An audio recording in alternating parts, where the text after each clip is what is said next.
Le parent va nous consulter parce que la routine du matin est difficile, parce que l'enfant a beaucoup d'émotions et peu disponible au retour de l'école, parce que les sorties dans les environnements publics sont difficiles, sans savoir sur quoi mettre le doigt. C'est pas intuitif si on n'est pas familier avec ce type de défi-là, que ça peut être les néons dans le centre d'achat qui font que l'enfant devient épuisé après 10 minutes. Donc, on ne le sait pas. Alors, l'ergothérapeute, et il y a d'autres professionnels aussi, mais l'ergothérapeute a beaucoup investi ce domaine-là au niveau de ses formations pour comprendre comment le traitement de l'information sensorielle se fait. Puis pour répondre à la question « Qu'est-ce que c'est une hypersensibilité? » Bien, je pense que ça vaut la peine de prendre une petite minute pour expliquer un peu comment le traitement habituel et optimal se ferait. Donc, en tout temps, comme maintenant, il y a plein de sensations qui sont disponibles pour mon cerveau. Et les sensations proviennent de mes 5 sens habituels, ma vue, mon ouïe, mon nez, ce que je goûte, mes vêtements, tout le tactile et tout ça. Puis il y a aussi des informations qui proviennent de l'intérieur de mon corps. On appelle ça l'interoception. Alors, j'ai peut-être de la faim, j'ai peut-être une émotion, une excitation. C'est une sensation, ça, mon cœur qui bat plus vite, ma respiration qui est différente. Disons que je suis stressée, j'ai peut-être des tensions musculaires. C'est de l'information sensorielle qui provient de l'intérieur de mon corps. Il y a aussi tout ce qui informe en tout temps mon cerveau de où je suis dans l'espace. Donc, est-ce que je suis droite? Est-ce que je suis penchée? Est-ce que je suis en train de tomber? Puis là, il faudrait réagir. Alors, ce qui va me permettre de me déplacer ou de rester, au contraire, stable sur une chaise, c'est de mesurer en tout temps où est mon corps en fonction de la gravité, de ne pas être en train de chercher comment me positionner. De là, ça peut faire partie d'un des comportements, les enfants qui gigotent et tout ça, il peut avoir parfois une origine sensorielle. Donc, lorsque ce processus-là se fait bien, bien, il y a comme une espèce d'entonnoir qu'on pourrait imaginer avec toutes les informations disponibles. Le cerveau, il ne peut pas tout faire, il ne peut pas gérer tout ça, c'est too much. Donc, dans son fonctionnement, il y a des processus de filtration qui vont essayer de déterminer, OK, qu'est-ce qui est important dans le moment présent pour d'abord la survie de la personne, puis ensuite pour son fonctionnement. Donc, qu'est-ce qu'elle est en train de faire, qu'est-ce qui va lui être utile. Donc, en ce moment, bien là, j'ai une fenêtre juste derrière mon écran, il pleut. Mon cerveau, bien là, je viens de le voir, je viens d'orienter vers ça, mais c'est pas pertinent comme information. Je m'en étais pas rendu compte jusqu'à temps que j'en parle. Ce qui est important, c'est de regarder. Bien là, j'essaie de regarder la petite caméra, là, parce que sinon, je regarderais par en bas. Donc, c'est de regarder l'endroit où je suis supposée de regarder. C'est d'écouter les bruits qui proviennent de ta voix. Là, pour un petit moment, je viens d'orienter aux autres bruits. Je fais de la pleine conscience tout d'un coup. Il y a de la ventilation à côté de moi. Il y a des gens qui travaillent dans le bureau à côté. Mais je ne les entendais pas, ces bruits-là. Donc, ça, c'est mon cerveau qui priorise bien, qui me dit en ce moment, c'est ça. Si tantôt, j'ai envie de pipi, le live n'est pas fini, mon cerveau, il ne devrait pas me le dire parce que c'est pas le temps. Je ne peux pas partir. Fait qu'il va dire, à moins que ça devienne dramatique, là, il va tout arrêter puis il va dire, excuse-moi, il faut que je t'envoie cette information-là parce que c'est urgent. Mais sinon, il va l'inhiber. De même, ce matin, je me suis habillée. Bien, s'il y avait une étiquette dans mon vêtement, le cerveau dit, OK, je le sais, il y a une étiquette. C'est pas important là, de lui dire qu'il y a une étiquette. Mais là, si on s'en va vers peut-être une situation où ça se fait pas bien, cette priorisation-là, puis qu'il y a trop d'informations qui rentrent. Et que là, ce qui passe au cerveau, c'est, savais-tu que tu as une étiquette? Tu as une étiquette dans le dos? Yeah, oui, il y a une étiquette. Ah oui, tu as aussi une manche, hein? Tu as une manche, puis tes cheveux, là, ils touchent ton visage, hein? Puis, disons, ça serait juste la sphère tactile qui m'envoie de l'information tout le temps, toute la journée. Puis ça pourrait être d'autres choses, là, tous les petits bruits, toutes les petites odeurs. Et là, il y a trop d'informations qui arrivent. Donc, c'est surchargeant. Le cerveau ne sait plus où donner de la tête, littéralement. Et c'est épuisant. Et parfois, c'est pas tout le temps trop d'informations qui arrivent, mais c'est pas la bonne. Donc, la priorisation se fait pas bien et on reçoit finalement à notre conscient de l'information qui était peut-être pas utile, telle que la fameuse étiquette ou une bague au doigt, par exemple. Et on va reconnaître beaucoup les personnes hypersensibles qui vont avoir tendance à apporter moins de bijoux, moins d'accessoires, comme un collier comme le tien, là. Et ça frotte. Si on ne l'oublie pas, ça peut être dérangeant pour la personne. Ça vient colorer la perception puis l'expérience du monde de la personne. Alors, quand une personne, elle est hypersensible, puis là, c'est de ça qu'on va parler, mais l'inverse est possible, OK? On peut avoir pas assez d'informations ou pas percevoir, par exemple, la douleur ou la faim ou même, justement, je sais pas, moi, je me tourne, mon cheveu reste pris comme ça, je devrais le sentir puis m'en rendre compte si je suis pas devant un écran. Mais des enfants, tu sais, on les voit, là, on dirait qu'ils se rendent pas compte qu'ils ont les lunettes sales, qu'ils ont les vêtements tout croches. Donc, il n'y a pas assez d'informations qui arrivent. Fait que ça se peut aussi. C'est très variable, autant au niveau du parcours de vie que d'une journée. Selon l'état du système nerveux, puis selon les stratégies d'adaptation de la personne. Il faut faire attention avec l'utilisation du mot sensibilité, parce que quand on parle, dans le langage courant, on peut dire hypersensible, mais dans la physiologie de tout ça, être hypersensible voudrait dire que le sens est plus perceptif. Puis c'est plus au niveau du traitement rendu au niveau du cerveau, que là, il y a une mauvaise gestion de l'information. Donc, les oreilles ne sont pas nécessairement plus sensibles. Il existe des conditions audiologiques, des traumas qui peuvent arriver au niveau des oreilles, le système de l'oreille comme tel, qui peuvent créer des hypersensibilités.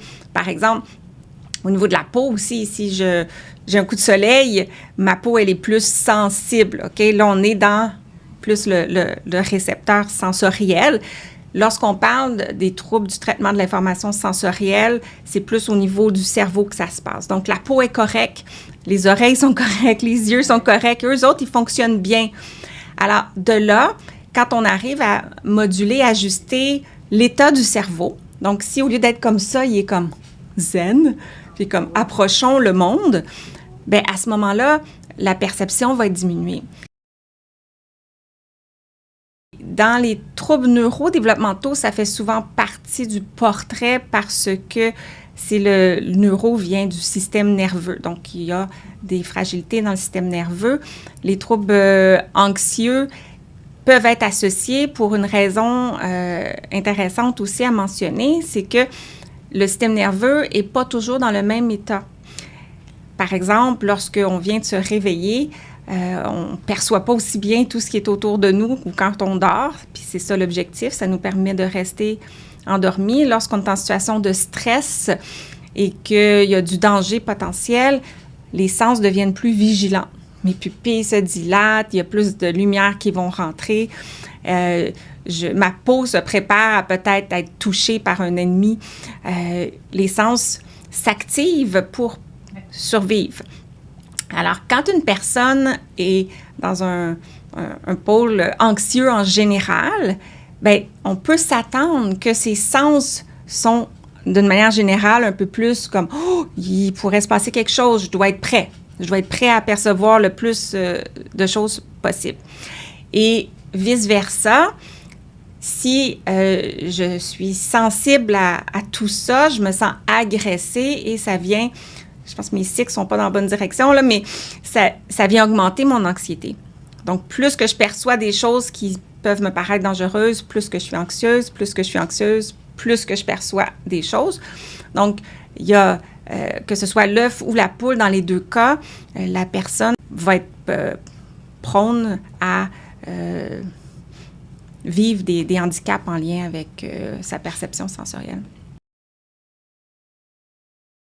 Alors, on peut avoir cette fragilité-là dans notre développement, mais les handicaps dans le quotidien vont être moins présents si on sait comment gérer. Donc, si on sait comment anticiper ce qui s'en vient, on connaît nos moyens, puis plus qu'on apprend à connaître notre corps, notre système nerveux, ce qui nous apaise. Donc, est-ce que c'est faire du sport? Est-ce que c'est faire de la méditation? Est-ce que c'est recevoir fréquemment des massages par quelqu'un d'autre ou des automassages? Tout ce qui peut apaiser notre système nerveux, on l'apprend, puis on l'utilise.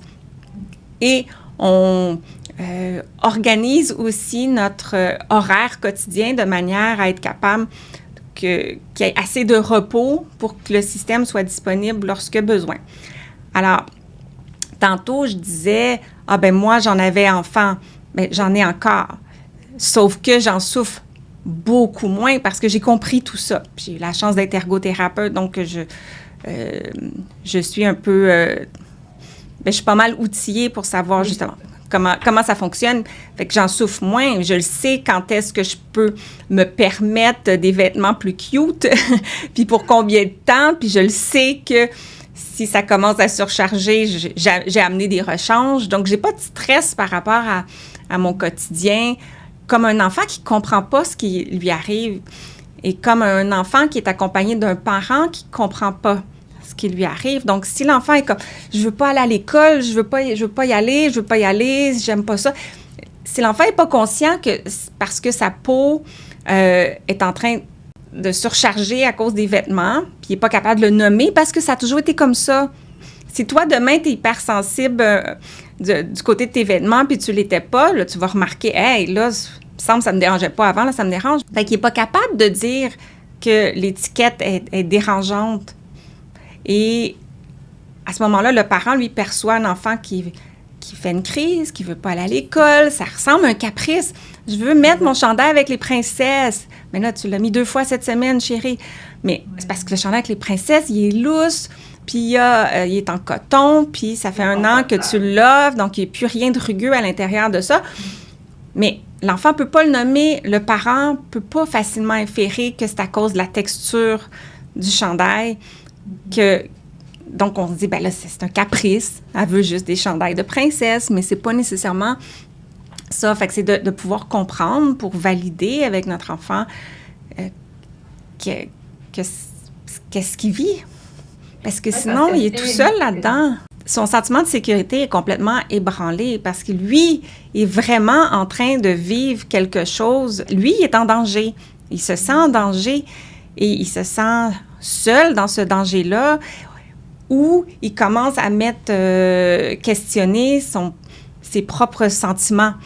Donc, si on me dit qu'il n'y en a pas de danger, qu'il n'y en a pas de bruit, que ma sœur n'est pas comme ça, que je ne devrais pas faire ça, là, je me sens différente. Je ne comprends pas qu'est-ce qui se passe. Ça crée beaucoup, beaucoup de stress puis d'anxiété.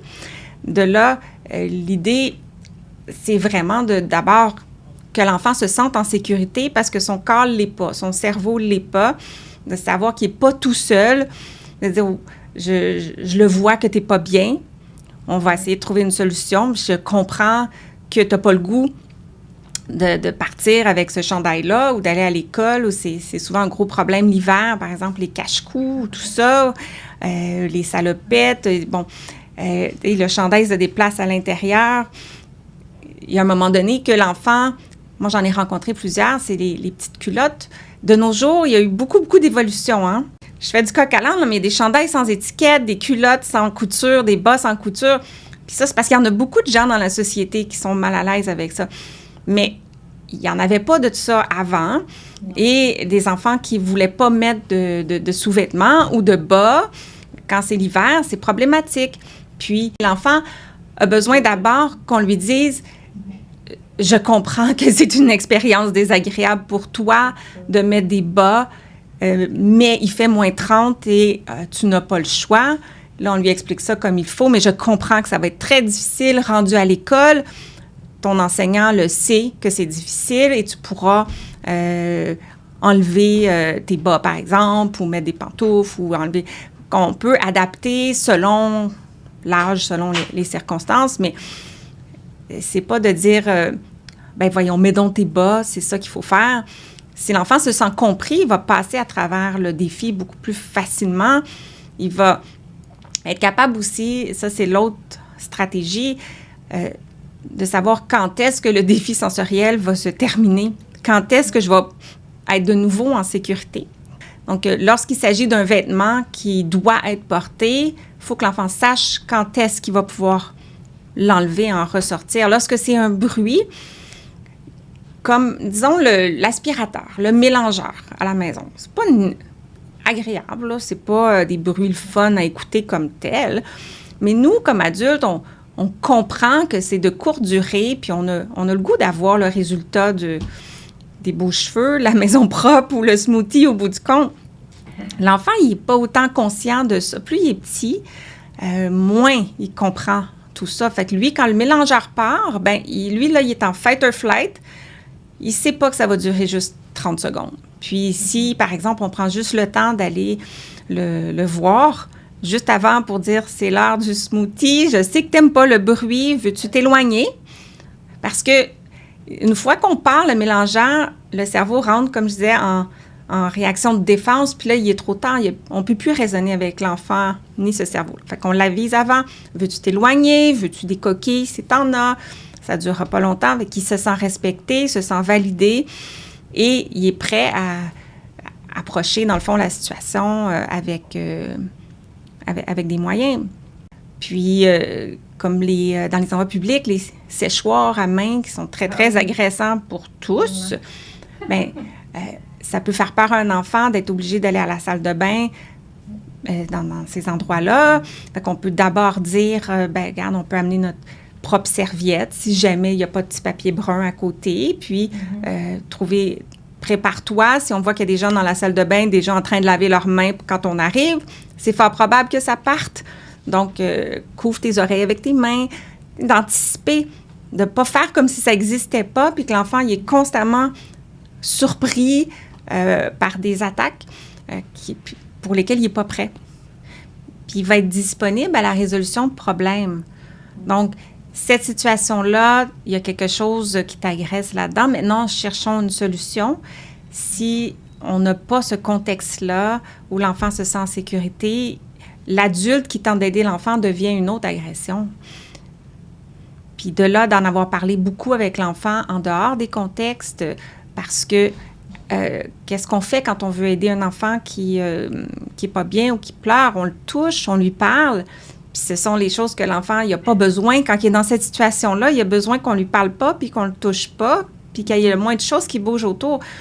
Mais c'est dur de réagir à un enfant qui file pas sans ces moyens-là habituels. De là, d'avoir fait un plan, mais c'est toute une question d'âge, mais de se faire un plan personnel pour nous, puis de préparer l'enfant à l'éventualité que ça pourrait arriver et qu'il soit prêt à réagir puis à recevoir du soutien en fonction de ce que lui vit. Dès qu'on en doute, c'est important de consulter un professionnel. Parce que, pour être certain, si on émet cette hypothèse-là, par exemple, on lit le livre, on dit « ça correspond à mon enfant », il y a des petites stratégies qui sont toujours bonnes. Sécuriser notre enfant, connecter avec lui, le valider, chercher, c'est toujours bon. Sauf que c'est important de vraiment identifier comme il faut, est-ce que c'est un trouble du traitement sensoriel ou si c'est autre chose. Parce qu'il peut avoir d'autres causes et les interventions qui seraient importantes de mettre en place ne seront pas mises en place si on attribue tout à un trouble sensoriel. Dans le fond, ce n'est pas un diagnostic médical, c'est plus un descriptif clinique. Donc, ce n'est pas dans le DSM-5. Mais pour avoir accès à ces outils-là puis bien comprendre, il faut bien préciser quel est le profil de l'enfant. Il y a différents types de troubles, différents types de stratégies. Et l'idée, c'est pas juste de patcher avec des trucs pour que le quotidien aille mieux. L'idée, c'est pas juste que le comportement de l'enfant soit mieux, mais que l'enfant soit mieux pour vrai à l'intérieur, puis que son système nerveux, possiblement, puisse prendre de la maturité puis gagner de l'efficacité à faire cette filtration-là. Et l'idéal, c'est d'être accompagné d'un professionnel parce que c'est un défi qui reste généralement présent toute la vie. Donc, c'est pas quelque chose que je peux acheter un livre puis dire je vais faire les stratégies puis c'est fini l'année prochaine. Donc, les impacts vont diminuer, les comportements vont s'améliorer, mais l'enfant va demeurer avec un défi à l'intérieur pour faire cette gestion-là. Ça demeure plus de travail, plus un travail un peu plus manuel puis épuisant pour lui de gérer son système sensoriel. De là, avec un professionnel, il peut gagner un peu plus de maturité, puis mieux comprendre aussi. C'est pas quelque chose de simple à comprendre. Puis l'enfant, il a besoin de comprendre comment fonctionne son cerveau.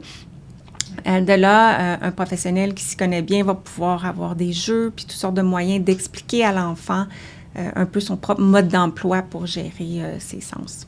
Fait que dès que possible. Je dirais que dans le meilleur des mondes, oui.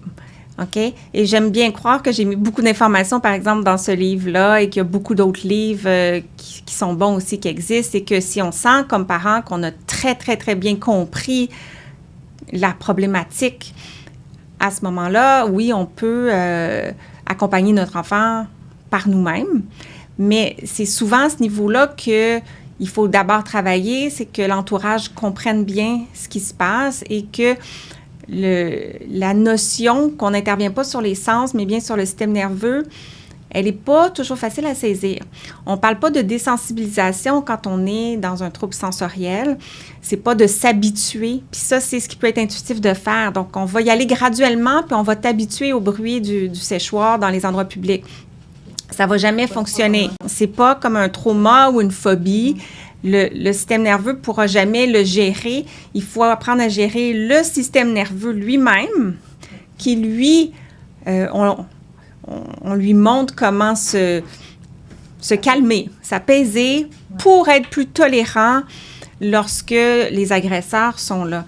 Mais il ne faut pas agir sur le sens. Et par exemple, des stratégies qu'on peut voir quand on parle de soit des pressions profondes ou des massages, des choses comme ça pour aider à mieux tolérer les vêtements. C'est pas parce qu'on masse la peau que la peau tolère mieux le vêtement. C'est que le système nerveux, quand on le masse, ça déclenche de la dopamine, ça déclenche des hormones apaisantes pour le système nerveux. C'est calmant, point. Puis parce qu'on calme le système nerveux, là, il tolère mieux les vêtements. Donc, au niveau des stratégies d'intervention, c'est pas de diminuer les comportements qu'on veut faire, c'est vraiment d'aider l'enfant à se comprendre son système nerveux. Un peu comme un enfant qui a des allergies. Des fois, je donne aussi cet exemple-là. Il doit comprendre c'est quoi une allergie. Il doit comprendre pourquoi il y a un épipène dans son sac. Il doit comprendre il doit savoir c'est quoi les stimuli qui peuvent déclencher une réaction allergique et qu'il y a des choses qu'il ne peut pas manger, il y a des choses faut qu'il fasse attention. Puis l'enfant a besoin d'avoir cette même compréhension-là par rapport à ses sens pour arriver à se gérer lui-même. Et c'est sûr que quand on rencontre l'objectif de l'évaluation en ergothérapie, c'est pas d'évaluer les hypersensibilités dans le moment présent. Donc, c'est très rare même qu'on va les voir parce qu'un bureau d'ergothérapeute, c'est calme. Et l'objectif, c'est pas de dire, regarde, je vais faire du bruit puis je vais voir comment tu vas réagir. Puis souvent, l'enfant va réagir bien parce qu'il veut faire plaisir. Et c'est plus quand il va revenir à la maison que là, il va être épuisé parce que c'est cumulatif. Donc ça se fait beaucoup par questionnaire, par entrevue avec le parent, l'entourage. Et l'hypothèse se construit au fur et à mesure où on comprend ce que l'enfant vit. Et on n'a pas besoin d'aller prouver aux professionnels que l'enfant est pas bien quand on fait l'aspirateur à la maison, par exemple. Mais c'est un processus d'adaptation à soi-même qui a besoin d'être commencé le plus tôt possible pour accompagner l'enfant. Donc, toute personne qui se sent très, très outillée au niveau de comment ça se passe, bien là, c'est sûr qu'on peut travailler par nous-mêmes. Mais moi, je recommande quand même de consulter pour vérifier que c'est bien ce que je décris depuis le début du live. C'est pas toujours ça. Il y en a d'autres causes d'avoir des comportements difficiles en lien avec la routine du matin, puis avec les bruits aussi. Puis si les bruits sont impliqués, on devrait avoir vu un audiologiste dans le processus aussi. Donc, c'est bien de vérifier quel est le défi pour notre enfant, pour bien l'accompagner, puis pour pas non plus le surcharger de stratégies, mettre plein de choses en place. Et si on va trop vite, l'enfant, il va se perdre un peu là-dedans aussi. Puis les listes d'attente peuvent être quand même longues pour avoir des services. Je pense que c'est beaucoup de mesurer la qualité sensorielle de l'horaire occupationnel de notre enfant. OK? De garder en tête ce que l'enfant a vécu et ce qu'il va vivre. Donc, si l'enfant va à la fête de son copain samedi prochain, puis qu'il va y avoir beaucoup d'enfants, des gens qui chantent, des odeurs et tout ça, bien, on ne va pas magasiner au centre d'achat vendredi soir, par exemple. Et dimanche, on ne va pas souper chez grand-maman. On lui laisse le temps de se reposer. Donc, quand on sait qu'il y a des grosses situations qui s'en viennent, on s'assure que l'enfant est le plus reposé possible au niveau de ses sens. Sommeil aussi, c'est toujours bon, autant de sommeil, mais quand je parle de repos, c'est du repos sensoriel. Donc, de ne pas avoir fait des activités qui sont surchargeantes. Puis les activités plaisantes peuvent être surchargeantes aussi. Hein. C'est pas parce que j'adore jouer au hockey que le hockey, l'aréna, les sons, puis tout ce que... OK, je vais avoir besoin de récupérer. Mon système va avoir besoin de récupérer. Donc, planifier les activités de l'enfant qui sont flexibles. L'école, on n'a pas toujours cette possibilité-là, mais tout ce qui est flexible, tenir compte de ce qui est venu avant puis de ce qui vient après pour équilibrer ça puis donner le plus de temps possible au système nerveux de se réajuster puis de se reposer. Un petit bonus de la fin, là, ne faites pas les stratégies à l'insu de l'enfant. Si vous changez l'horaire pour qu'il se repose, dites-lui, demain, on va être à la maison pour se reposer parce que hier, il y avait beaucoup de stimulation à la fête de Jonathan. Donc, si on lui achète des coquilles, bien, lui expliquer pourquoi et comment les utiliser et ne pas adapter tout ça à son insu, lui le faire participer à la recherche de solutions puis à la création d'outils qui vont l'aider. Fin!